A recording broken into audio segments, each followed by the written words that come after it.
Greetings, citations, ladies and gentlemen. My name is James, aka The Architect, and with me, as always, is Skulll Hunter Games, aka Jordan.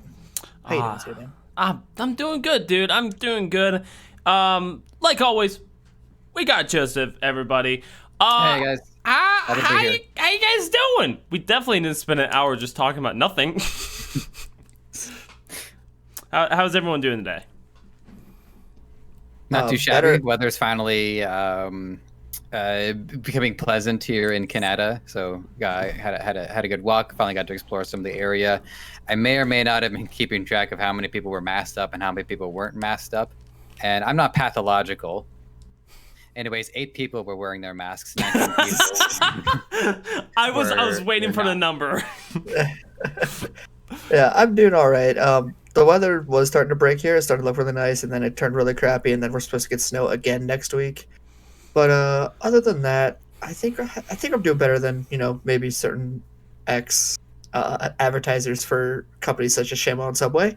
But other than that, I'm doing all right. I can't complain. Good. Honestly, the weather here sucks. I was ready for like 70 degrees, get out and run, break some sweat. Nah, I wake up, it's 30 degrees outside, and I live in Kansas. I'm like, what is this? What? There should be tornadoes outside my door, not snowballs. Like, I don't want this. I love the cold, but man, when you want to run and start like losing weight, burning calories, you're like, I want it to be hot, not cold. So that's been an issue. But all in all, dude, doing pretty well. Super excited about the stories. This is episode 23 of the podcast now. 23. We've been doing this for... And we're not fired yet. Nope. Someone's getting close, though. Someone's getting close. Not gonna point any names. Me. I thought that was a jab at me. I was going to, but then I was on the chopping block. I'm like, bruh. Nah, you're. So here's the thing is, I made a post about it. I made a post about a punishment wheel. So when I'm doing challenges and stuff like that, and so I made a post on Facebook on the Skulll Hunter Games Facebook page about, hey, I'm making a challenge board and I'm making a punishment board. I want you guys to think of some things to do as a punishment if I land on it. James sat there and put on say nice things to your co-host. And I'm like, okay, cool. And then Christy, another member of Skulll Hunters, puts on there, you gotta say nice things about me. I'm like, what, am I a bad guy? Do I just am I not friendly enough? Do you not love me enough? So I'm like, you know what? I'll just be nice. This is the nice side of me. This is Jordan being nice. No jabs at anyone. Just chilled out and being me. That wasn't a jab at you saying you're mean. I'm just very egotistical. I'm very narcissistic. Yeah, I noticed. Leaving Tony on the hook is a great thing. Never will forget that. And I talked to him the other day, and he still reminds me of it. Well, I'm not narcissistic or anything. But did anybody mention me in the comments about saying nice things about me? I will. I'm doing it right now. No one said anything about you, and I was really like, why not Joseph? He's kind of a co-host now. Why not him? Okay, contractually, I don't formally care, but I was just doing the narcissistic joke. You know, the bit. I think I said You were doing the bit. You were doing the bit. I just do the bit. Okay. Secretly though, you are being kicked out tomorrow. Oh no! I'm being not the say, podcast out of your apartment. That actually would hurt.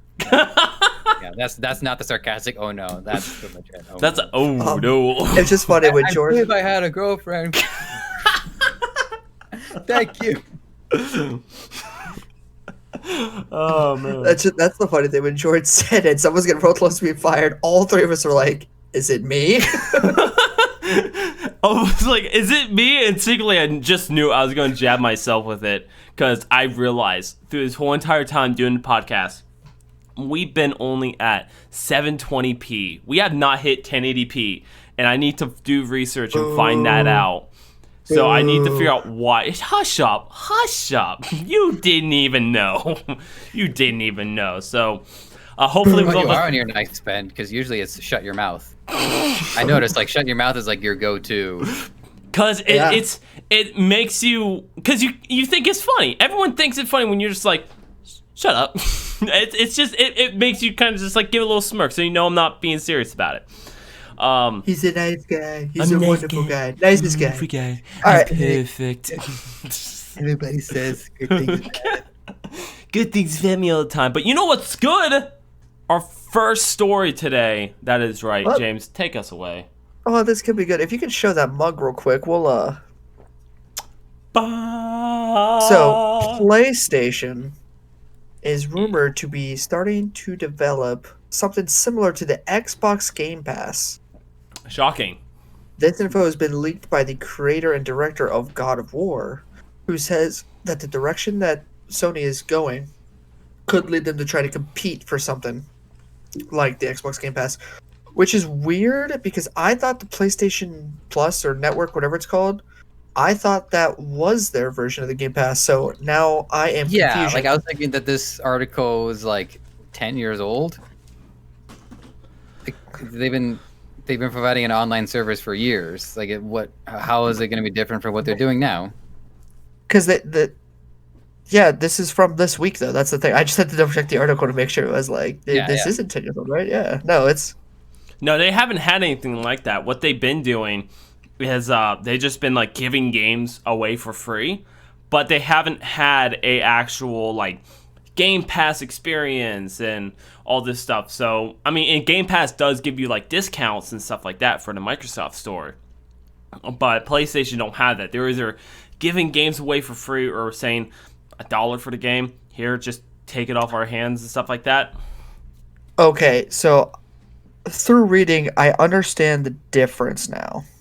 Okay. So the big difference is, so with PS Now, which is their version of that Game Pass, I guess you would call it, what they have now. Basically, when you download the game, you are streaming it like you would with like Stadia or something like that on your PlayStation. Whereas with Xbox, it goes straight to your hard drive. Also, the other difference is Xbox has certain titles that you can actually start downloading before day one through the Xbox Game Pass. That is the benefit of that. So that is the difference. But supposedly they're trying to rework their PS Now. They're trying to fix some of the issues they've had, and then they're trying to basically make it more viable and more competitive. But yeah, I just want to like I've tried PS Now, and my experience with it was just like not preferred whatsoever. It was a bit of a specific scenario because when my girlfriend was at her parents' place, she couldn't fit a TV in her room because she had already had that spot for an iMac. So she figured out how to get remote play to work on the iMac, which I thought was an achievement because the iMac is like 10 years old. So I thought, that was actually pretty good. But then PS Now wouldn't have worked on that remote setting. So all I wanted to do was play the Killzone series and ignore my girlfriend while I was at her house. I just wanted to play the Killzone series, which, by the way, I still want to do. I might add. So PS Now, I don't know. It's just a very unusual middle ground between like a streaming service and like an on-demand service. So in all cases, I would be happier just being able to download the game and then access it afterwards. Or be able to play it without Or be able to play any issues. Yeah. Yeah, same. All right. Well, I would rather, I download it and not be able to play it versus stream it and not be able to play it. Yeah. So when that'll come to that's actually a funny segue into another story I have later about a game that you could play even after you downloaded it. But as a residential Xbox shill, what does Jordan have to say about this? Absolutely. I think it's great. I think what they're doing is great because they're going to pretty much give what the people have been wanting for the Xbox side, because there's a bunch of PlayStation users and stuff like that. They don't have Game Pass, and I see what they're trying to do with it. I think it's great. I definitely think they're trying to steal ideas, and maybe this could be how they're going to make those PlayStation games available on the PC, because I know that's still happening. Maybe that's still kind of pushed to get this out there. So you bring that up. Our next story actually still is in line with the Xbox Game Pass. So, according to a known, reputable Valve insider, Xbox Game Pass is coming to Steam, which means all the day one launches, all the exclusive deals, all the other cool things you have on Xbox Game Pass, people will now be able to get on the PC. That's awesome. Which, in my opinion, I'll go ahead and throw my opinion out there before you guys speak. I think this was long overdue. I think since Microsoft pretty much owns the PC market, I think this is awesome. I think it's just long overdue, but this is still a great step towards something like that. Dude, I think it's great because I love the PC. I spent so much money on my PC. I want to play games in high graphics and get the smooth, crystal clear gameplay out of it and not be buffered by an Xbox that can easily overheat. You know, I love playing on the PC. It's so much smoother. It's great. So I'm super, super happy about that for Steam because the Xbox Game Pass for the Microsoft Store sucks. It sucks. Running through Steam though, no problems. It's like butter. Joseph, what about you? My first question is about availability of games. Does that mean any game on the Xbox could potentially become available on this, or is it just a change in service? So, for the most part, all Xbox exclusives are already on PC. Oh, so like Gears of War, Halo series, all that, yeah, is already on PC. So yes, if it comes out on Xbox, it comes out on PC, unless for some reason the developer strictly only made console versions of the game, which I don't would think be a bad decision. Yeah, like because they're programming the game on a computer, so makes sense to release it on a computer. So I think it comes back to what job consoles have, because most people can have a computer, and like you get to a lot of these PC websites where they'll charge a lot of money for a custom built PC, but most of that money is actually the expertise rather than the parts. Yeah. And when bringing Nintendo into this conversation for a second, I think this is where Nintendo is really going to shine because they understand that people have different lifestyles, and so they made their signature console also a portable system, which is like a great forward-thinking idea. And but I guess the downside is like, what's going to be next for Nintendo in this case? Like, where do they go? They're going to do an upgraded Switch, which I think we'll be talking about a little bit later based on the news article. So we'll come back to that. All I got to say is I don't mind having all the different services. Like if Microsoft wanted to go with its own individual service, like parallel to Steam, I'd be fine with that if the user interface was seamless, if it was like a pleasant experience. But it's not.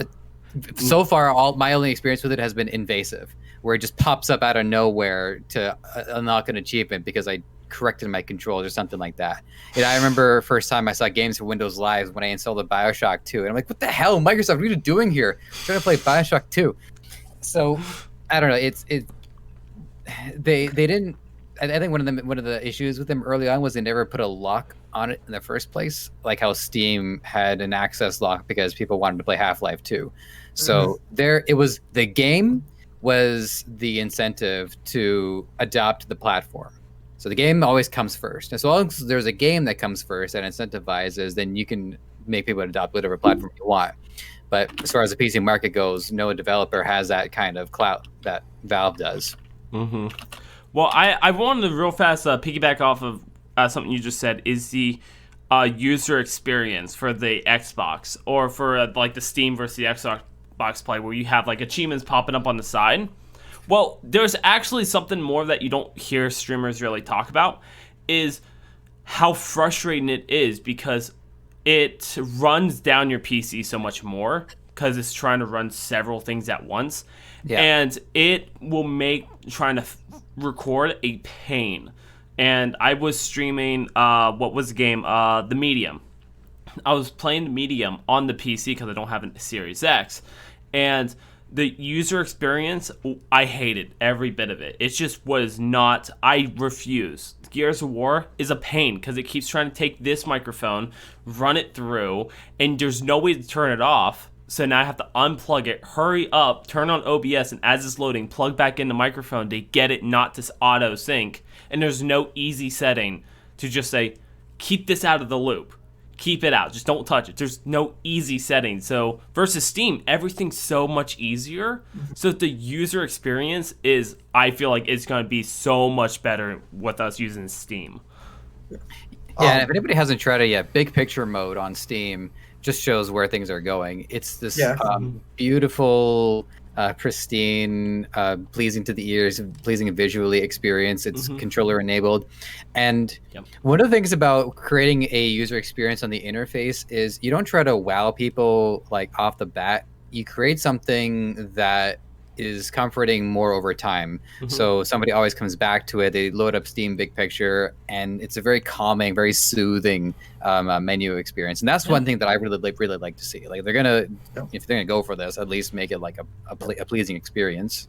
Yeah, and all the deals they have. Oh my god, they constantly have discounted games, no matter what day it is. Yeah, the Steam Spring Sale, Summer Sale, Winter Sale, they're always big. One thing I want to see is you talk about streamline, talk about efficiency and all that. I know I'm a big person that's been against monopolies and such like that, but I would actually truly like to see a company like Steam just be the say all be all when it comes to PC gaming, just to make it easier for everyone. When it comes to Xbox, I know Nvidia started their own little game store thing. Whatever PlayStation games are coming, just send them to Steam. You know what I mean? Have Epic and Steam work together. That'd be just have everything in one system, or like BattleNet, stuff like that. Have it all in one system, so that way I don't have to have multiple programs on my computer just to play. Like if I want to play Warzone, I have to load up BattleNet. If I want to play Counter-Strike, I have to load up Steam. If I wanted to play, I don't play Fortnite, but if I want to play Fortnite, I have to load up Epic Games. Right. So, like, you see what I mean? Yeah. So I don't. There's a couple of really good points there. So a few things that I would say to that. One of them is, it seems to me that rather than them agreeing on all of one platform, it's more like somebody would have to develop a platform to then collect all of these other services. So in that way, I can seamlessly close one up and open up another. So like it catches, it'll catch Epic, it'll catch Steam, it'll catch whatever Ubisoft one is. I'm just throwing random examples out. Uplay. Uplay, that's it. So I mean, one of my like, this is political. This is like positive politics. This is one of my viewpoints is that of an institution. So I do see myself as an institutionalist, and I position this as, while market is a good thing and competition is a good thing. You're good. At some point, you have winners. And at some point, those winners should have different rule sets, because then they can keep on competing, but they're in the winning position, so they'll always strike at anybody who's in second place anyways. So rather than continue this perpetual competition where there's constant loss while you're at it, you just integrate them more into almost like a public utility side, where now, okay, congratulations, you won. Here is now what impact you now have on the market. Like Google, for instance, basically won. So you just let them get into, I would say, like the collective muscle memory of a society, and then people can move on to other competitions. The reason why this only works in theory is because of human beings, and there's different ideologies, and people have different views and different rules, and then that's how you end up with market mitosis, where now these other platforms, which at one point, by the way, I think Steam was pretty much the only platform. For a while it was. Quite a while. Yeah, and I mean, BattleNet was before that, but I don't think anybody really complained. No, right? no. Everybody had at least one Blizzard game they wanted to play at the time. Yeah, people use BattleNet for that free-to-play Command and Conquer not MMO. Yeah, MMO that was online a while ago. That was about it. That's the only thing I used BattleNet for before Warzone. Yeah. Wait, I would take matters into my. Sorry, go ahead. Go ahead. I was just curious. Isn't World of Warcraft on BattleNet? Yes. World of Warcraft is like the main one, right? Yeah. For some reason, I thought Blizzard had their own thing. Okay, I just real fast want to put it in there. I wanted to look smart. Is BattleNet Blizzard? I'm sorry. I've only ever used BattleNet for that Command and Conquer game a long, long time ago, and Warzone just recently. Command and Conquer is not much to do with BattleNet or Blizzard. Is it not on BattleNet? Is it not on BattleNet? It might be on BattleNet because they started integrating other games into it, like Destiny. So maybe at that point, but I don't think so. Oh, I could be thinking of something completely different. Hey guys, this podcast is brought to you by Anchor. Have you heard of it? If you haven't, let me tell you guys. Anchor is an all-in-one platform to make your podcast. They have everything set up just for you. They've helped us out so many times, and they are the ones we are using to this day. Guys, Anchor has all the creative tools you need to get your podcast started from your phone to your PC. You name it, they got it. And you can make money immediately with no minimum listenership needed. That sounds like a pretty good deal, but now you still have distribution. No, you don't. Anchor takes care of that for you. You could be heard on Apple Podcasts, Spotify, and so many more. I don't know what you're waiting for. It's all in one platform made just for you. Anchor makes it easy. Jordan, where do I find this? Where do I go? Let me tell you. You can go to anchor.fm or download the Anchor app. That is Anchor, ANCHOR.FM, and download the Anchor app today. Thank you, Anchor, for sponsoring the podcast. Anyway. PlanetSide? No. Okay. I gave it my best shot. Yep, that was your one guess. All right. We get on any more final questions, comments, concerns? I mean, I got no. Yeah. So the other thing that I was just gonna say too is that I don't know. I wouldn't want to end up taking matters into my own hands, where like I would set up. Like I have two profiles right now on my computer. I have my Joseph profile for stuff like this and for gaming, for my casual surf free of the internet, and then I have my professional work account, which I call ProSef. I'm pretty happy about that one. So I would want to get to a point where I would have like a third one of just gaming, and I guess supposedly streaming in there too, because that's what it's going to take in order to keep track of all of this. Is I'm going to need a full-on different interface specifically for gaming. Yeah, that's why I think, you know what? I don't know why you guys are listening to this. Quit listening to this. This is not for you. Anyway, we're gonna make a middleman software that you just log into one time, log in all your accounts into the middleman software, and boom, takes you to wherever it needs to go. Boom, there you go. What are you listening for? This isn't for you. Stop it. Go away. Don't learn from this. This is not an educational podcast. But we talked about the news. Yeah. Speaking of news, this is actually pretty alarming news, maybe to some people. So, if you remember, no, not yet. I find that alarming, but I'm good. Okay. Well, this might be alarming to some PlayStation 4 users. So, if you guys remember when the Xbox 360 came out, there was a thing called the Red Ring of Death. And no, it's not after you eat bad chili. So, or any chili. Fair. There's our one fart joke of the day, or poop joke, whatever. There's more. Is there more coming? Cool. Can't wait. Awesome. Anyway. Once you get into a flow. It burns to stop. I've been into a burning ring of fire. Anyway, so if you don't know, the PlayStation 4 utilizes this thing called a complementary metal oxide semiconductor, DMOS for short. Basically what it is, it's just a button cell battery that speaks to the motherboard. That's all it does. Well, apparently some people have discovered that those are starting to malfunction. And when electric components like this malfunction, it usually happens in batches. So it was a similar thing with the Red Ring of Death and the Xbox 360. It wasn't just one or two pieces that went bad. It was a design flaw across it all. And now people are saying that every PS4 that has these been built the same way, and they're going to have the same flaw. So a lot of PS4 users it doesn't give a time frame per se, but they may or may not experience something similar to this with their PlayStation 4s. And now I want to get your thoughts on this, because this is pretty important in today's. One, there's a chip shortage going on. I don't know if you know that. There's chip shortage. That's why electric cars are being halted. That's why it's extremely difficult to get a new console. But with it being difficult to get a new console and PS4s may or may not go bad, obviously it could happen well over time. So if you want to replace your PS4 with a PS4, I'm sure it wouldn't be that difficult.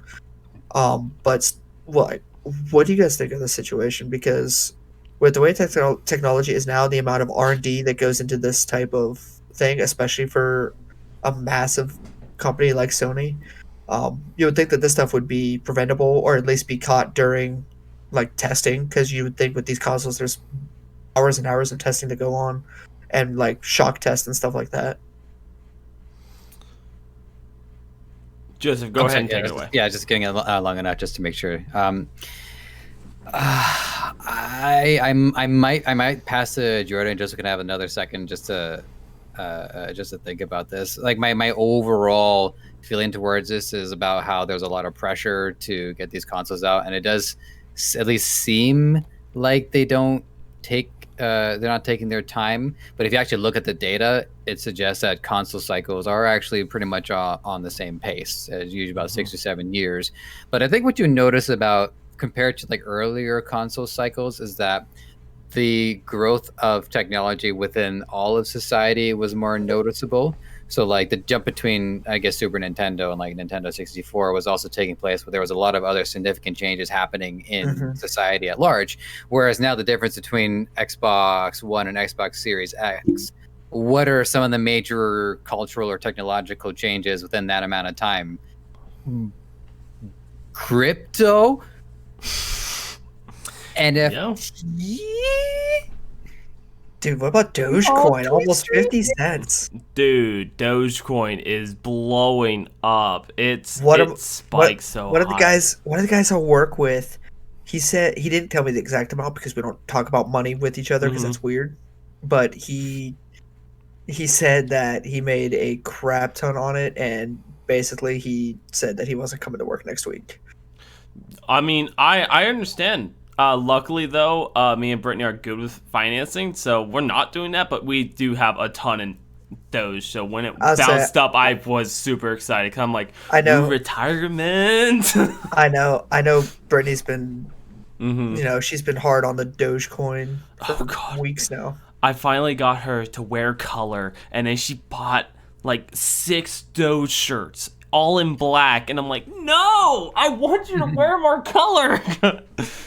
It's like all these black shirts with like Doge on it. But back to around the subject of pretty much placed PS4s having the Ring of Death. Honestly, I think. Give or take, yeah. Yeah, I mean, I it's honestly don't really seem like that big of a deal. Because the whole thing with like all PS4 is gonna have it. I doubt it, because they're not all made at the exact same time, the exact same way. They weren't all manufactured or made, like put together. All the pieces were made that day, and I mean, I doubt all of them are gonna go through that. I mean, I still have a 360. It never got any red rings. It still loads up just fine, and I mean, it's been through hell, but it works just fine. There's no red rings of death. There's no nothing. I still have a PS3. Still works just fine. But I know we're talking about PS4s, and maybe we can cut back into like how Joseph was saying, where it's like maybe it's because the pressure that they get to push out these new lines. Maybe that could be it. But the only issue I'd have with that is the PS4 came out to fight against the Xbox One. The Xbox One, the only issue they had was that big, bulky box that kept overheating. That was the big issue the Xbox Ones had. That and their graphics card is, it's alright. But that was the big issue, was that box overheating. And then they made the little white ones, the Slims. And no box, no problem. That's honestly how I see it. So, I don't know what the big deal. I think it's just some problems. I can have my phone right now, and it could crash, software malfunction, or the CPU goes out. Am I gonna sit there and worry, oh no, is all the other Samsung Note 8s are gonna have the exact same effect? No. I'm your point about the red ring of death, by the way, is valid, because I believe that was a launch issue. As soon as people started buying them, these issues it took like maybe like a week before people started experiencing them. So that was very much a unique case in that this was an issue that happened like right away. It reminds me of like, I remember when the Wii came out and people and the little fishing line between the wrist strap and the controller was too short, and people were getting so into it because this was the first time that a lot of the people, stood up. And so, and actually it happened to us. Like a couple of us got together to play the Wii Sports, and one guy invites his little brother over, and his little brother gets way into like swinging, and just he whips it, controller detaches from the fishing line, did not hit the TV, hit the closet door. Ooh, thank God. Still left the mark. Yeah, thank goodness for that, because then otherwise we wouldn't have been able to play for the rest of the Your game. Wii experience would have been gone. Yeah, it would have been awful. It would have been awful if your friend lost a little brother. That would have been awful. But I compare it to the Red Ring just because it's an issue. Yeah. Similar, as in like this is something that's going to happen to not just one or two. It's most likely going to happen to a batch of them or a group of them. Mm-hmm.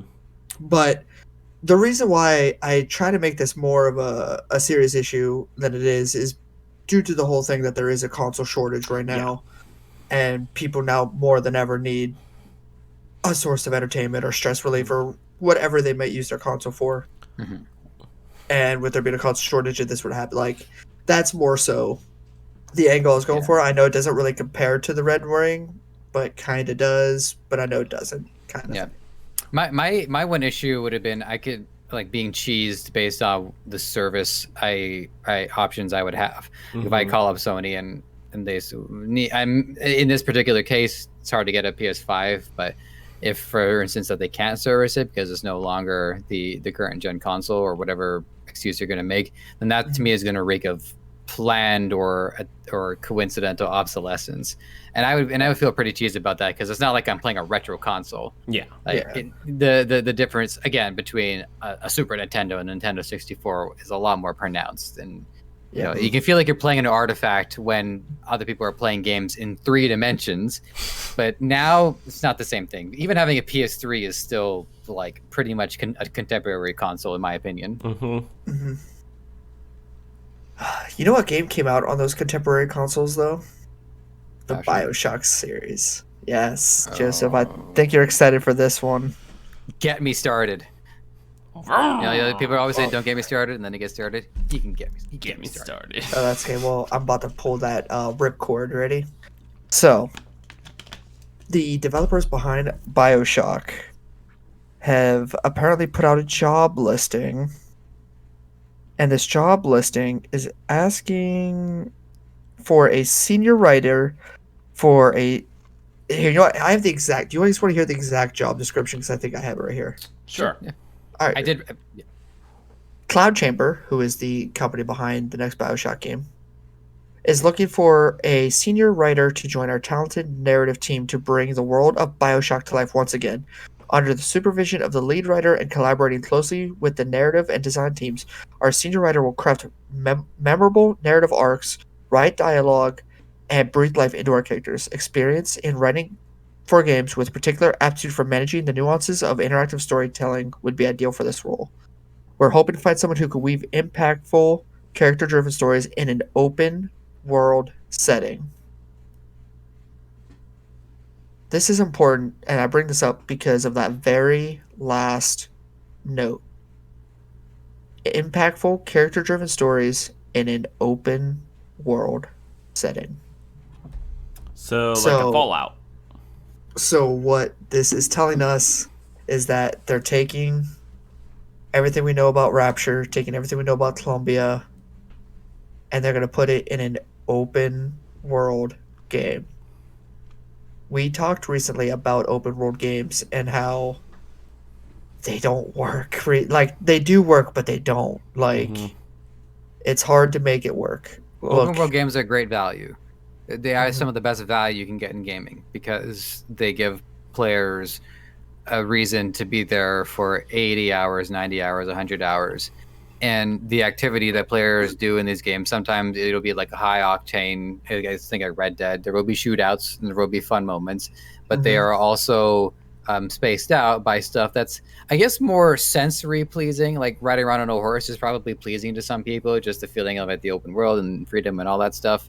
I haven't played the game myself, but I assume once in a while you can get like, I don't know, ride on a train or get into a game of poker. So like, those kinds of games, they're not just fun for the set pieces, but they're also supposed to be fun just to interact with.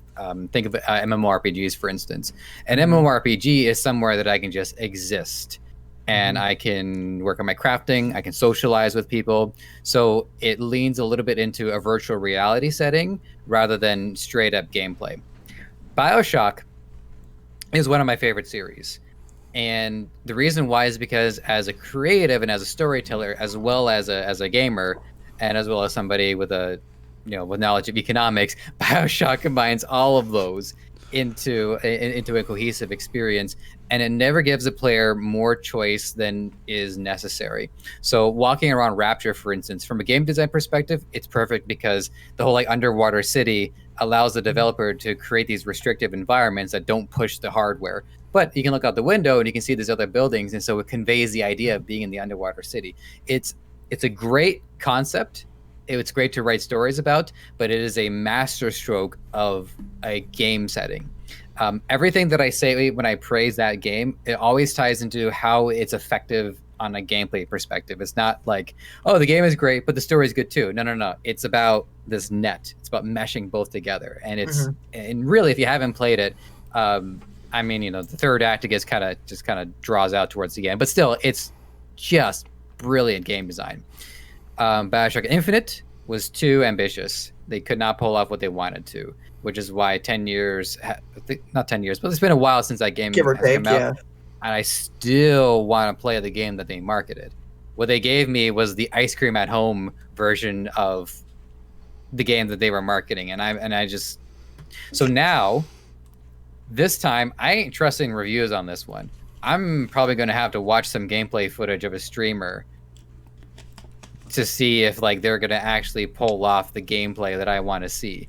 Now, when they say open world, I don't think we're going to be walking around fields or stuff like that. I'm pretty sure they have enough respect for the formula that they're going to stick to a city setting. Can I interject? Because that was the next point I actually brought up. So the next part of the article does mention some concept art that was leaked a little bit ago, because the game was apparently close to the end of, I want to say production, but I don't think that's the right word, because they haven't done like the actual like character arcs or anything. I think they were just doing the level design. Red flag. But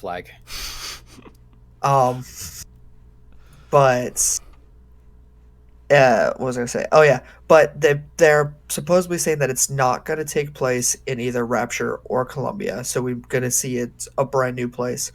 But with this new information coming out now, with it being an open world game, the concept art that was leaked, yeah, it may not be Columbia or Rapture, but that doesn't mean that those aren't gonna be part of the open world. Do you think, or do you think there's just gonna be open world big city, like outside of Rapture and Columbia? No, they can come up with a different city. Even I like it's fun to just imagine like what kind of different cities. But the thing is not just about a city. The limiting factor in their design, assuming that they respect the formula, is that it has to be an impossible city. Or rather possible, but highly unlikely. Yeah. You pretty much can't do a city underwater. You can try, but you pretty much can't do it. You pretty much can't do a city in the sky. You can try, but you pretty much can't do it. So what would be another impossible city? They can do space. They can do a space city, and then they can have like a gravity system. Yeah. I was thinking like Jetsons, maybe. Yeah, I was thinking like an ancient city. Say like they try to bring back Babylon, for instance, and so they try to they rise Babylon from the water, and they try to turn it into a functioning city again. Because also a part of BioShock, the formula is that the city is not only impossible to exist. Okay, I could have done that better. Not only does it is it impossible conceptually, but it's exceedingly difficult to find. You have to find a lighthouse in the middle of nowhere in both cases. So it would have to be accessed possibly via lighthouse. So by process of elimination, because I thought about this a lot, like what could they do for a new city? My prediction is you do start off at lighthouse, a boat comes to get you, and then it takes you to the ancient city of Babylon, where it's hidden in like this valley, or like even maybe like within a cave or something, and so that the city is just hidden from view. So you would have an open setting, and city blocks would be like floating on the water. So like what they wanted to do in Infinite was they wanted different parts of the city to come and go because everything was floating, and you then would fly around the air. So I think they're going to try that, but they're going to move city blocks through water propulsion. So it'd be kind of like a little bit like a Venice aesthetic. That's what I think they're going to do. Okay. Something kind of like if you've watched Avengers, Wakanda, how you can only be seen or entered through like one certain way with a certain technology, something like that. Yeah, but I'm pretty confident that it's going to be Babylon, because there's only so many cities that. You have Babylon, you have Atlantis, something along those lines. Yeah. Well, I truly wish this game the best, because Me too. I'm tired of seeing bad games. I think we all are. I'm tired of seeing great game companies or great game franchises be ruined because of ambition or pressure to get it out fast. Yeah, I'm tired of seeing that. I'm really hoping they actually take their time with this one. Now, I looked up. There are 6 games, correct? What, 5? Because they made the collection. Yeah, the BioShock series. Well, the Shock game series goes back before BioShock, so it's actually the Shock series. So there's System Shock, which takes place on a space station, and there's 2 of those, System Shock 1 and System Shock 2. So that actually is the core of it. BioShock is when you get into the city thing. So if they're calling it BioShock, then it has to be an urban setting. Okay, because I heard BioShock before, and I seen it in the thread, so I wanted to search it up. The only one I ever seen anything about was BioShock, that was in 2007, and then BioShock Infinite, that was the one in 2013. And the one Infinite one is the one I heard bad but great things about. Like, I remember getting a Game Informer from GameStop and looking through, and people are like, "Oh, it's great," and then the next month they're like, "Oh, this game's terrible." So BioShock Infinite is great if you don't mind having ice cream at home. Okay. Yeah. Yeah. Mom, can I get BioShock Infinite? You have BioShock Infinite at home. The BioShock Infinite at home. Yeah. It's not the same. You don't get that nice like feeling. Okay. Yeah, so one thing I want to say about the narrative too, because narrative is critical to BioShock, and that's why I raised a red flag, because it's like, if I were designing BioShock, I would be developing the story and the gameplay in tandem. I wouldn't create the story first and then make the gameplay fit. I would make sure that each element is integrated into the story, and you would have to play through BioShock, the original one, to understand how closely related the storytelling is. For instance, you get powers and you inject these powers into your wrist, and those powers tell a lot of why the city fell apart, which then ties into the whole economic commentary on it. You're going to feel a little shook. Your butt's feel a little shook. Yeah, at first an injection. It's always I can't do the Irish, but I tried. There is other thing I want to say about it, which is when you show up to BioShock, the city is already fallen apart, so it's a mystery to try to like put it together. In Infinite, the city is on the verge of falling apart. There's these factions that are coming into conflict with one another, and then by the end of the game, the city is falling apart. So in this one, again, this is my prediction. What I think they're going to do is actually give the player the ability to affect in what way the city falls apart. But make no mistake, it has to fall apart. If it doesn't, it's not BioShock. Because, again, it comes back to an impossible city. And even if they get it to work structurally, it's the people. It's the people that ruin it. It's the people by the people. Okay. I've never played one of the games, so I might have to give it a check out. I would recommend the first one. You like shooters. I would recommend the first one. The first BioShock or the first Shock? No, first BioShock 1, the first BioShock. Okay. I'll definitely do that. The one that was made in 2007, right? Yeah. Okay. If slash when I start my own stream, I would stream the Bioshock Infinite game just to like Get do my people. like a playthrough, but as well as an analysis of it as I go. Okay. Yeah. One thing I want to add on, and then we can close off this topic, is kind of just a caveat of what you said. This is a good expression you hear a lot of time when it comes to like boxing, MMA, wrestling. They say that the match needs a stadium, not the stadium needs a match. And what that's saying is like, yeah, you can rent out Madison Square Garden, but if you have a crappy card, no one's gonna come. That kind of reminds me of this situation where like every story needs a stage, but the stage doesn't need a story, and that's what it seems like they're trying to do right now. Is they're trying to build the stage before they have a story. Okay. And they might have already figured out like the main beats, so maybe they just need somebody to tie the narrative together. So Okay. you know what I mean, Like like for- bring somebody for punch up stuff like that. So it is possible that they worked that stuff out. At least I hope they did. And I think Ken Levine is still like involved in it in some way. So I think as long as his creative as long as he's at least being consulted, then it is in good hands. It wasn't Ken Levine's fault that Bioshock Infinite didn't turn out to be the game it was supposed to be.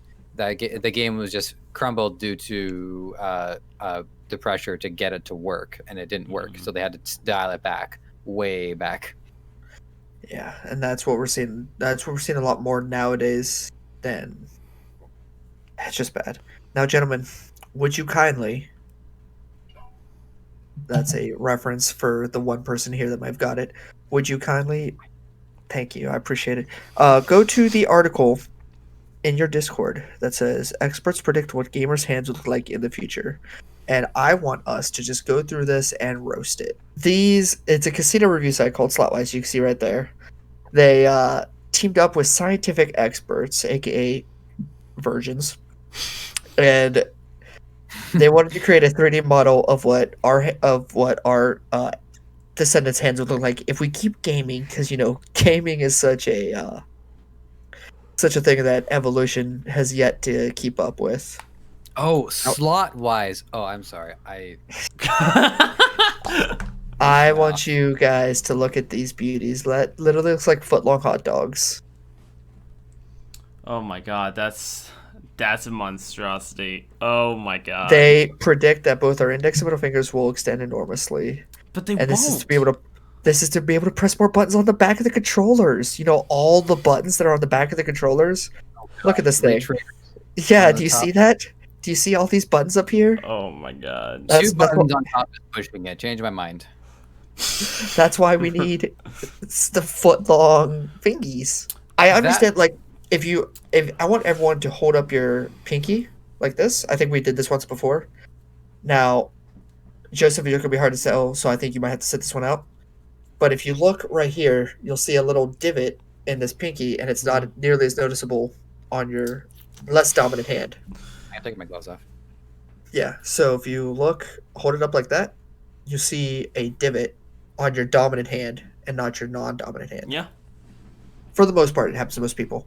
That is called your cell phone finger or cell phone pinky. That is because people hold their cell phones and it's actually created a natural indent in your hand. I get it. Yeah, I see an indentation. Yeah. So what that's from is from Oh my God. you holding your cell phone with your pinky supporting the bottom like this, like you normally would. Now with gaming, unless somebody comes out, I kind of don't want to. I don't want to blow the wad on the next story, but unless Soulja Boy comes out with a ridiculous console, then Oh, he listened to our podcast. he did. Someone must have tipped Soulja Boy off. We'll get to that next. But unless somebody makes a ridiculous controller where there's so many buttons on the back, most controllers are made for ergonomic like relaxation when it comes to hand. Like they don't want to make it awkward, because if they make you awkward, you're not going to play it. So I fail to see how someone's fingers are. Granted, they didn't say they give a time period of what descendants were going to be, but I still fail to see how gaming would be the reason why your middle and index finger on like your great grandkids are going to be a foot long.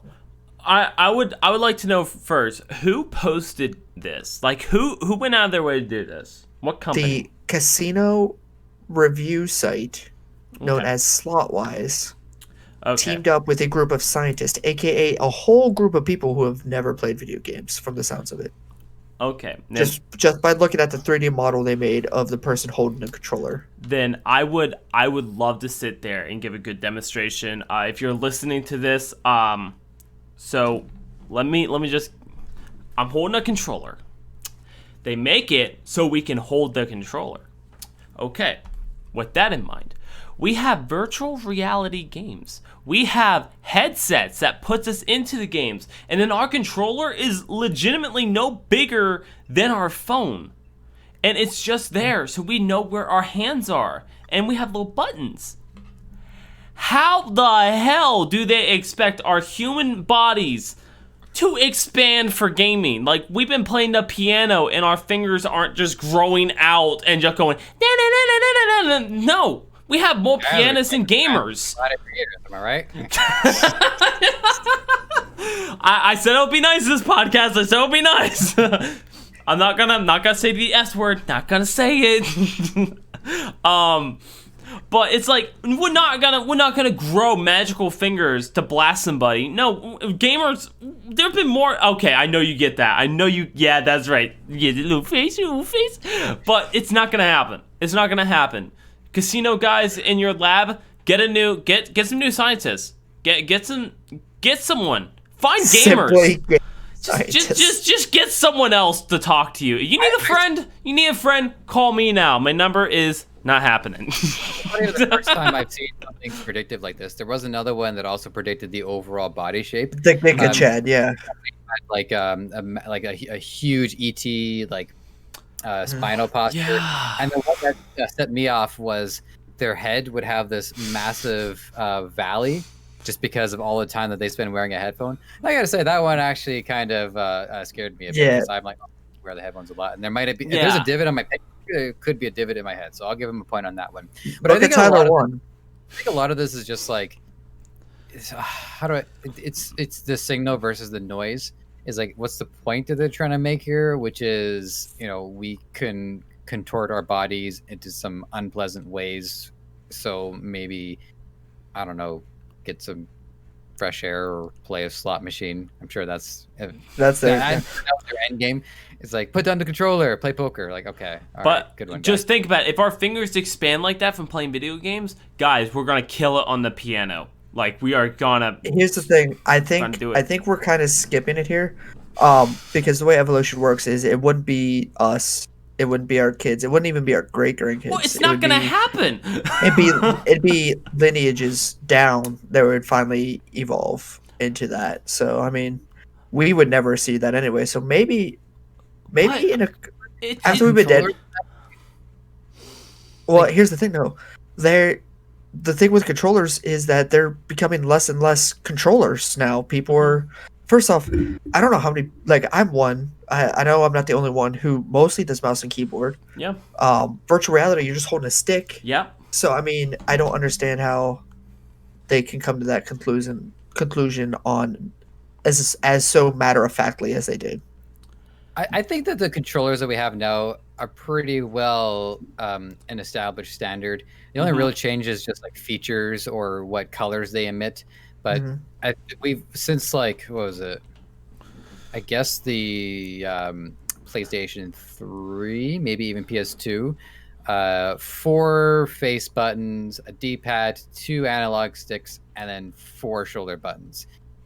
And then your select in the middle or your yeah, that was the Xbox and the PlayStation 2 came out with that. Nintendo Pro controller as well. Like, and the Wii, obviously they had like the Wiimote, which was their innovation, but you can attach a Pro controller to it, and I'm pretty sure it was 2 shoulder buttons at that point. So it's been set like that for a long time, and I don't think game designers are looking at what games they want to make and thinking, man, do I wish I had a 3rd shoulder button. Man, it would be great if there was just more buttons down below. Man, my fingers just can't reach it, so maybe in further generations we can get that to happen. I bought a Switch Pro controller, and it has it's like a third-party one, and it has these 4 additional buttons at the back where the grips are for macros, and I have turned off all of those macros. because I don't want to accidentally press that button. I just don't. We just don't need it. I get Agreed. that. I get that. So you know what else we don't need? Soldier Boy trying to break into the gaming world yet again. So just this past week, the Soldier Boy game Twitter, which is ran by, I assume, Soldier Boy's team of people behind this, released or said coming soon and posted pictures of his brand new, he's calling it the TRDR Pocket, which I'm not going to go into it because, like, into what it is, because all it is just an emulation box. You literally could just use it for emulations, which, cool. If that's your thing, whatever. Go buy off Soldier Boy. It's cool. People are up in arms because of the way it looks. So if you look at it, it's almost uncanny to one of the very first Game Boys. And then people are saying it's basically just a Game Boy with the Nintendo Switch style joystick on it. Yeah, so I'm gonna real fast just go ahead and show it on my phone. This is legitimately what it looks like. It has buttons, little things. It comes in red, white, yellow, blue. It's not great. It's really not great. So also the TRDR Pocket, as it's being called, is also available under different brands. But you guys don't have the article open, right? No. I'm looking at the website because I wanted to give this a fair shake. And when you say that this thing is available under different brands, I'm thinking, is he drop shipping this game console? I mean, No. it would be a good idea. It would be a good idea. No. I want you guys. Dropshipping is, sorry, it just comes up a lot in my economics, my e-commerce podcast. Dropshipping is when you are selling a product that somebody else is carrying, like a wholesaler. So rather than having to order the product and put it into your apartment or home or whatever, you only ship the product when it's ordered. So it's like a low cost entry. So he could be dropshipping this, but if he's putting his own label on it, that would call it white labeling. So, anyways, little economic tip for the day. Well, thank you. He has tried this once before. I think we've spent a good time on the Soldier console that tried to come out a couple years ago, or did come out. Anyway, I say this because I want to play over under real quick. How much do you think that an off-brand Game Boy Color emulation box? How much do you think that runs you? Mind you, you could buy emulation, or you could get emulators on your computer for free and all that other jazz. So $20. $20? What do you say, Joseph? $49.99. $49.99. What if I told you is the exact same price as a Nintendo Switch For an off-brand? for this Soldier? Oh no, for this. Oh. For this. I'm sorry, I was looking at the website, so I already know the price. Oh, But- yeah. Okay. What I'm trying to understand is like, if I were actually, you know what, I could do this. I'm gonna go look on AliExpress and see what I can find. All right. While you do that, I'll go ahead and continue my train of thought here. So the moral of the story is you could buy this emulation box that looks like a Game Boy Advance that looks like it has just slightly better graphics than the Game Boy Advance. You could buy it for $199.99, which is the exact same price that they're selling the Nintendo Switch Lites for. And I just think that's funny because this game is basically a Nintendo product, but without the quality. I don't want to trash it too hard because it hasn't come out yet. I don't know what it's going to be like, but Soldier Boy doesn't have a good reputation when it comes to games. And if this is just him, like Joseph explained earlier, this is just him drop shipping it, if this is just like him putting his name on another company's product for them to help them sell it, then hey, you know what?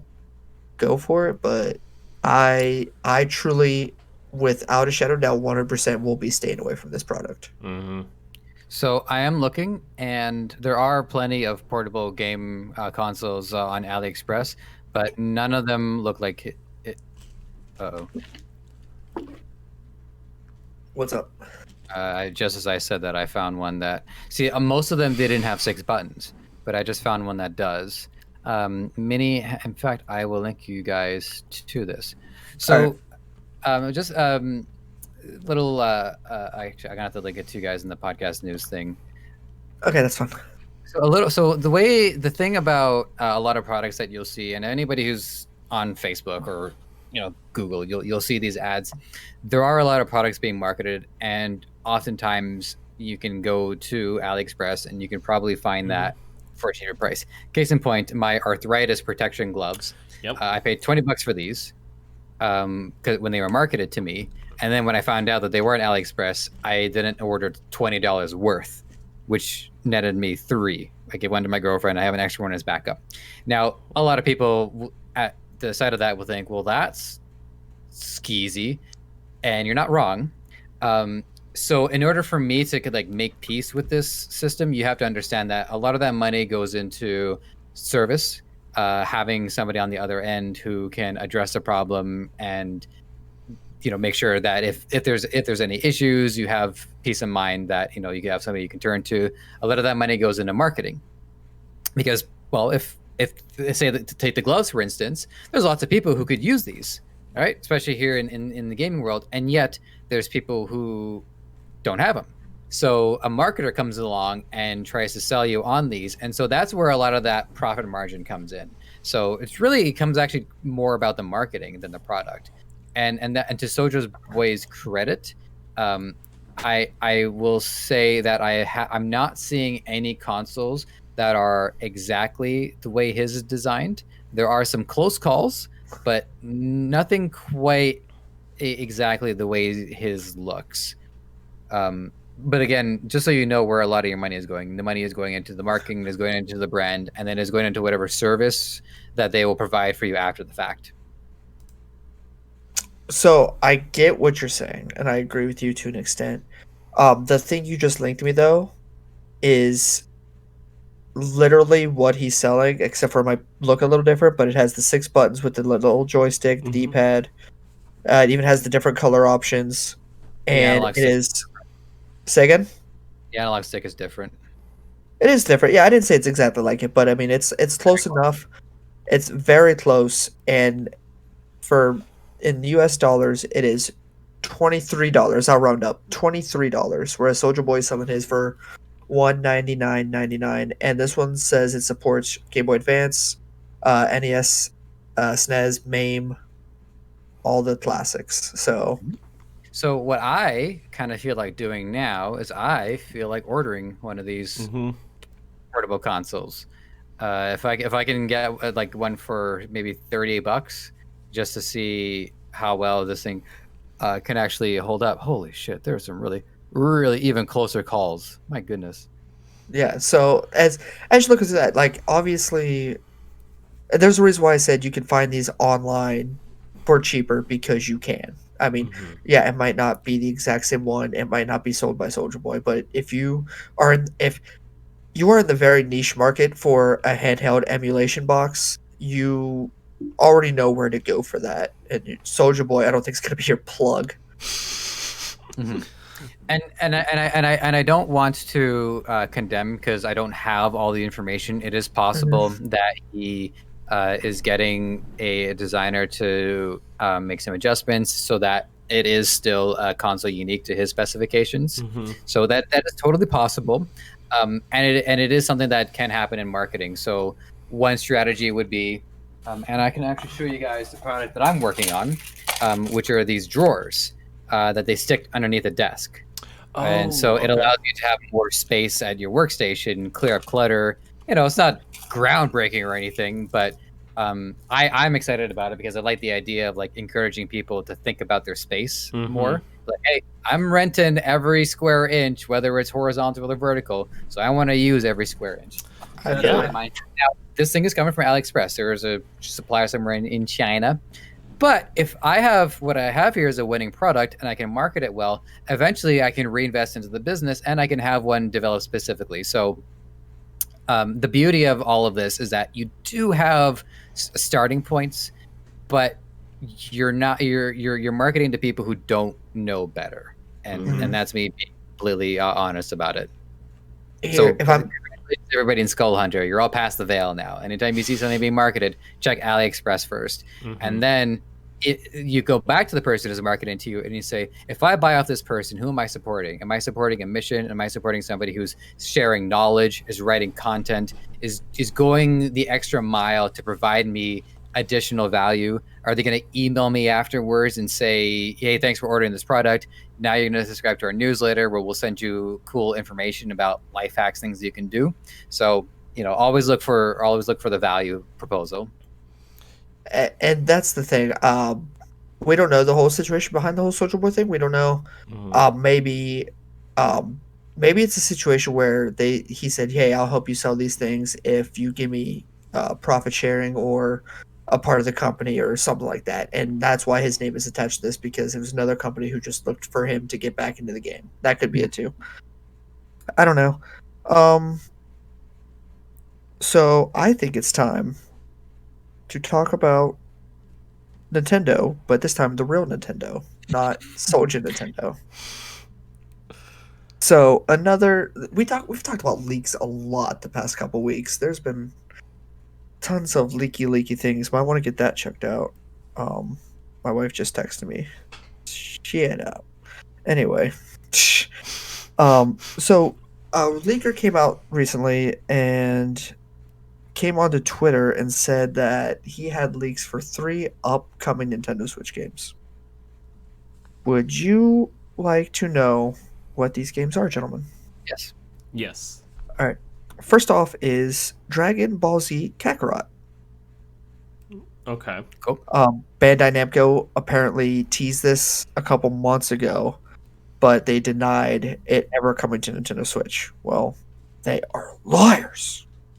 Bum bum bum. Another one is a game that's being remade It's being remade. It's a 1997 game. It's being remade for every console. It's called Tales of Destiny. Okay. There is no word whether it's a remaster, a re-release, or a remake, but it's just going by Tales of Destiny. So it has something to do with the game that came out at that time. Okay. And then this one's Dark Souls 2 and 3 were leaked to come out. So not quite the heavy hitters we would like to see come out, but some interesting stuff, to say the least. Yeah, the Tales is a great series. It's an RPG, but the battles tend to use like fighting mechanics. So it'll be like a 2D scrolling plane where you'll have your fur guys and they're fighting the enemies. I played one on the GameCube called Tales of Symphonia, and it was like semi 3D, semi 2D, where our party of 4 was on a 2D plane, but based on enemy movement, people would kind of move in 3D. I think like it's like Tekken, but 8 people are fighting at once. So Tales is a very good RPG series, especially for people who don't quite have the wherewithal for like the menus and like one button at a time. So if you want something a little bit more action based, Tales is pretty good. So yeah. Okay. Okay. And our last story of the day before we get into our all-timer segment hosted by Joseph from the Ecomonics podcast, where he's most notably known from. We have Cyberpunk coming again. Not a shot at you guys, just a shot at my general lack of clout. Well, speaking of lack of clout, or maybe too much clout, the developers behind CD Projekt Red, or the developers behind Cyberpunk 2077, CD Projekt Red, have come out and said, so we had mentioned a couple weeks ago, or maybe last week, that they've gone pretty much radio silent after the whole hacking situation. Well, don't worry, because they have some bold words to say. They are confident that Cyberpunk 2077 will be a game to be proud of. So that what I'm taking that as is that they are going through and they're going to fix it and release the game that they had originally promised everyone. Or at least make it better. Any thoughts on this? Actually, yeah, I got a thought. So if this is what they're doing, if this is actually what they're doing, I feel like they shouldn't have said anything. For one, I feel like they just should have been quiet about it. Because if now they just let everyone know what they're trying to do now that pressure is back on them? Or did they learn from their lesson? I don't know, but I feel like announcing it to the public, we'll give you the game you want once they put a release date. If they're not done and if they haven't tested this out yet, they're setting themselves up for failure again. And that's what worries me. Cyberpunk still seems like a really fun game, and I would love to play it, but I feel like they just dug their grave again. I feel like they could have just climbed out, went fine. They just dug another. Yeah, no, sorry. You have to forgive me for just getting this information again. Was that the developer from the developer's mouth directly, or was it like a marketing team that said that? Because it sounds like the marketing team is kind of giving them the runaround. No, it was the studio head chief at CD Projekt Red. So if it were me, I would come out and say, we're going to keep working on this game, and the state that it's in is not what's intended, so we're going to keep working until it works as intended. And I think you guys, we definitely want you guys to like it, because we're really passionate about it. And maybe a little less boastful would have been nice, but they're not in a position, I think, to be boastful. You know what I mean? They should be more apathetic.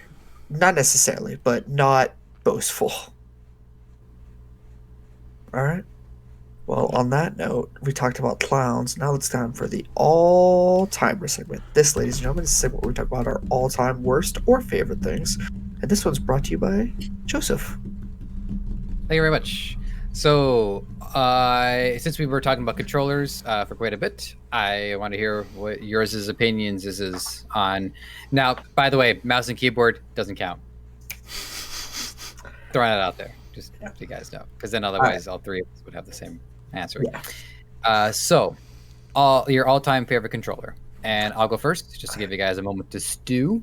For me, it is the GameCube controller, a controller that I still use to this day. However, there are more games that are better played on just like a straight up Switch controller, or what I would say is like the standard contemporary controller across all three consoles. I've got an Xbox 360 controller for what I play when I play stuff on the PC. I've got my Switch Pro controller for everything other than Super Smash Brothers. The GameCube controller is basically at this point the Smash controller, and Super Smash Bros. And that game have such a close relationship that they're basically married to one another. And so, as long as Smash is around, that controller will be sought after. Unfortunately, the lack of a second shoulder button on the left does limit its design, and the shoulder button on the right is a very thin. It's more like a utility button. What they did instead was on the L and the R, they're pressure sensitive pads. So if you press it lightly, it's one input, but if you press it down all the way, there's a click, and it's sort of like a different input. Now you might be wondering, well, how do I implement that into gameplay? So one way that it's integrated was in Super Mario Sunshine. Mario has a water pack, so if the player lightly presses it, then Mario will shoot water. Whereas if I press it down all the way, Mario goes into aiming, and then he stands still, and then you can direct it. So there were some creative uses for it, but I think pressure sensitive buttons like that are kind of off the grid now. Now it's just two buttons, probably better that way in the long run. The layout of the face is not only visually interesting because it has more like a toy-like appearance to it, but I think it's also been beneficial for game design too, because you have this big honking A button, then you have these smaller buttons, and I think what that does is it makes the designer consider what action is really important to be on that big honking A button, and so you don't get to see that too much. For me on Smash, for instance, I'm very few players who do this, but I map jump to the A button because it is a platformer after all. So once I did that, completely changed the way I play that game. The downside is that the D-pad is too small. It's not an effective control mechanism. It's basically 4 extra menu buttons. So the D-pad is kind of but everything else in that controller is great. The curvature is great. It's very comfortable to hold. I have not one, not two, but 9 of these, many of which are just cheap ones that I ordered off AliExpress just to kind of like play around and mod with. But I'm very proud of my collection of GameCube controllers. All right. James, what about you? All right, so I was obviously I think we can all take a moment to agree that mouse and keyboard, I think, is first off not only the most like easiest to use, but also the customization that you can map any button on the keyboard to whatever you want it to be, or your mouse. Without a doubt. So, and it's But just I will have a question about mouse and keyboard. I think you guys will like it, but we'll do that after. okay.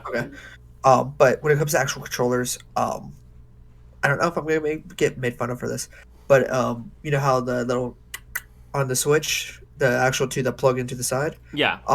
take those out and put them in the little black handle controller.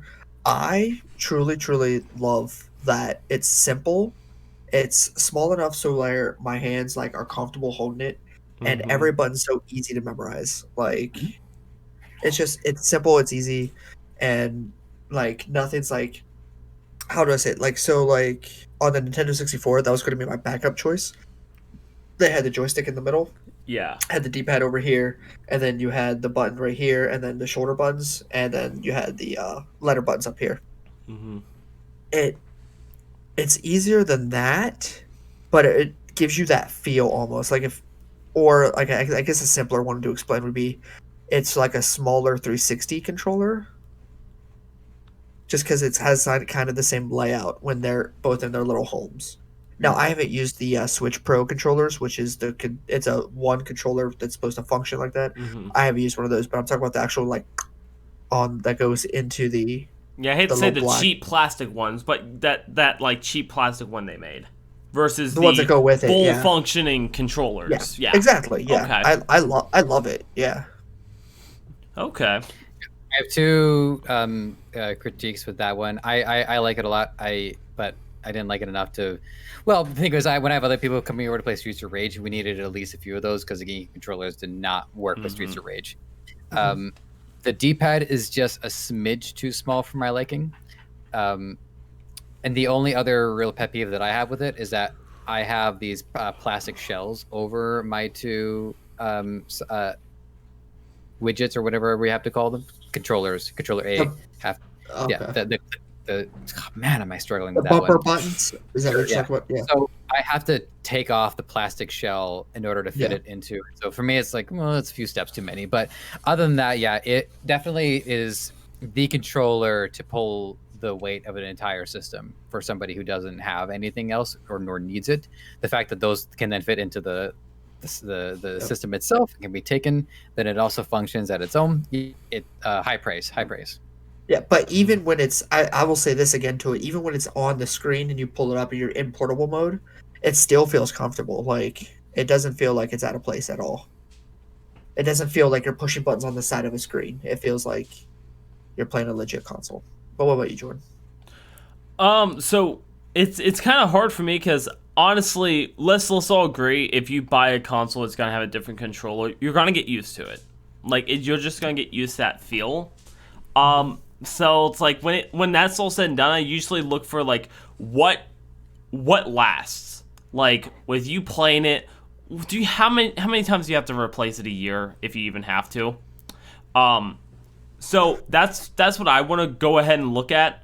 Now, I will say there's two, because I want to go to the Wii, because the Wii, when you're trying to play the shooter games on the Wii, having the guns and stuff like that, it was a simple, cheap design they made tons of money, and it made you feel a little bit higher in the experience versus bam, bam, bam, bam, bam, bam. Instead, you could actually have like a little gun and stuff like that. They made it more of an experience to have.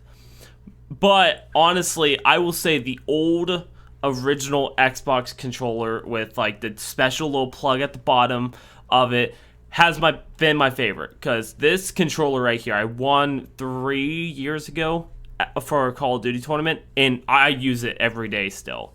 Now, I bought off-brand remotes and stuff like that. I legitimately think if I pull out one of these black drawers behind me, it's just full of control. Yeah, I'm pretty sure actually. I'm pretty sure there is one. Yeah, it is filled with controllers. just nothing but controllers. And they all broke. They're all off-brand selling controllers. They all broke. So Nice. versus just one actual true Xbox One controller, one of the original ones. I mean, it's been here. It's a fighter. But so the Wii, like guns and stuff like that, and the Xbox One controller, honestly, is my go-to. Nice. Yeah, Wiimote and Nunchuck, I think, is one of the best controller combos of all time. The motion controls, but also enough utility buttons as well, just to cover any bases. Okay, so the bonus question that I had for you guys is, of all the games that you've played on the PC, which one made you the most immersed in the experience to use the mouse and / or keyboard? And again, I'll go first, give you guys a chance to stew. This is quite a while back, but it still resonates with me, which was MechWarrior 2. Now when I was controlling a mech, you imagine there's quite an array of buttons that need to go into controlling such advanced weaponry. The keyboard, being an array of buttons, was the perfect solution to this. One of the things that I loved about that game is to control the movement on the mech, you had the plus and the minus button to control how fast it was going. So I would hit the plus button and it would accelerate, and then I would hit minus and it would decelerate, and if I kept hitting minus, it would start going backwards. So I have the whole keyboard at my disposal, and there's buttons all over that are useful to it, and then of course the mouse to aim and shoot. And that to me was comparable to the complexity that I would expect if I'm sitting in a mech suit. Or sorry, like a giant mecha warrior. Yeah. Giant robot. So yeah, that, and I would love to play another MechWarrior game, provided that the controls continue to be that. In that case, the complication actually immersed me more in the experience than if they try to streamline it. So if they streamline it, I'm not going to like it. That's fair. All right, do you want to go, Jordan? I mean, yeah, I can go. Because it's really not that impressive, honestly. I didn't own a PC for most of my life until I hit 18. And so I never got the mouse and keyboard experience. I was always a controller. And then I got to finally get my own PC. And the two reasons I wanted my PC was to get into PC shooters that actually didn't happen until this last year. And I wanted to play Minecraft so much. And the excitement to want to play Minecraft and have mods and stuff like that, and be able to hit down, learn the buttons, learn WASD. If someone would have told me that, I thought that would be an STD. And now knowing, as soon as I hear that, I'm like, yeah, it's controls, up, down, left, right. I get all that. And then your shift is, it's just, Minecraft sat there and like helped guide me through the keyboard. Like you're comfortable, like little hand placement. It helped guide me through there. And obviously different games are going to have different button layouts and all that. But once again, like we talked about earlier, the keyboard is so easy to just, oh, I want to reprogram something for this game or do your whole entire PC. Cool. Just done. Your mouse is, you could just program whatever you want into your mouse as well. It's so amazing. But Minecraft is honestly like that one for me because it was the one game I was truly excited about. It guided me through. Holy buttons, dude! The birthday gift from 2 years ago, and for some reason my 7 has completely peeled off when it's the 5 that I press the most. This mouse made Fortnite playable for me. I get that on the mouse. I just have the 2 buttons on the side here. This is my grenade cycle for Counter-Strike, and this right here is to get the explosive out so I can plant the bomb. Yeah. Yeah, 12 to me is excessive. This was supposed to be for MMORPGs. If somebody has like a bunch of road locations. So I would say 6 mouse buttons for any high octane gameplay is probably more like is enough. Enough is as good as a feast, and yet I feast. Dude, honestly, the bottom, like where your thumb goes, that bottom one is my go-to for crouching. Like, shift is never my crouch anymore. Like, this button is my crouch. I'm like, because I can just hit it in panic every time. James, what about yours? So, I'm actually going to show my mouse again. So, this mouse is a Logitech G something or other. I don't remember. But this was the #1 mouse recommended for Counter-Strike.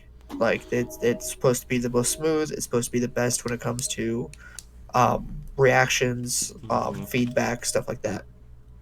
So I got it, and that's gonna have to be my answer because one, it's a It's out of the shooters I've played on PC, it's one of the more realistic ones.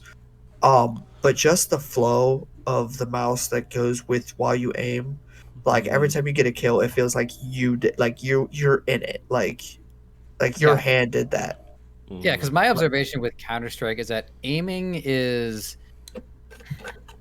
it's more about knowing like really where to aim, right? Because it's all like it's like violent peekaboo because people are going to be in the box, they're going to be behind the wall, they're going to be here, going to be there. So knowing where all of the spots are is critical to whether or not you're going to shoot somebody. And I think that adds more to the immersion of it. Yeah, because there's a lot of games where you can do stuff on the side and play. Counter-Strike's one of those ones where you're like, if you're taking it seriously, you're fully focused on it. Like you're coming up onto a site, you're checking every corner, and then if you get a kill, like you feel your hand go over there and kill that guy. So that's probably my answer. Okay. Well, boys, I think we're ready to wrap this thing up. Yeah. So if Joseph wants to sell out, then I'll sell out, and then we'll go home. And me, I'll sell out.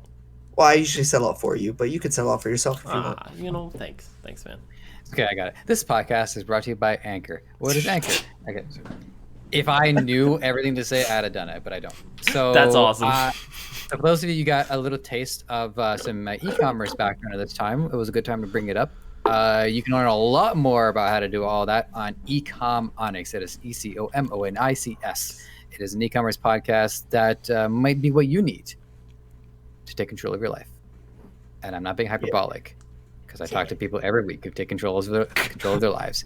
It is crazy what you're capable of. So I also have my own creative side as well. So you can go to Giant Enemy Company and you'll see some of my latest updates, one of which is actually within the last 2 years. So, go me.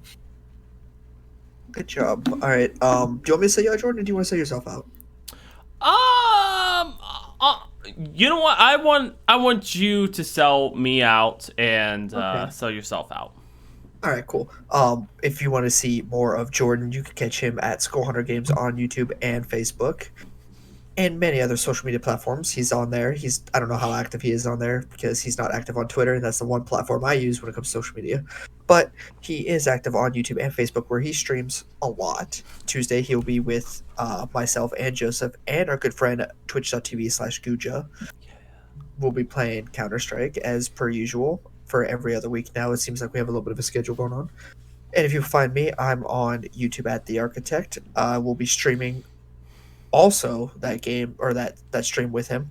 I'm also on Twitch at Architect CSGO. I don't know how much longer I'll be active on there. Depends on how YouTube goes. You can catch me on Twitter at Architect CSGO. You can catch me. That's it. You can't catch me anywhere else because I won't tell you. If you want to see the his video phone number is. If you want to see the video form of this, please go to YouTube or Facebook at Skulll Hunter Podcast. If you want to catch us in audio land, we're Skulll Hunter Podcast on iTunes, Spotify, or wherever you get your podcasts from. That's none of our business. We want to thank Anchor, our sponsor, for sponsoring us through this podcast. And with that, I bid you all adieu. Goodbye. Bye, everybody. Have a good one.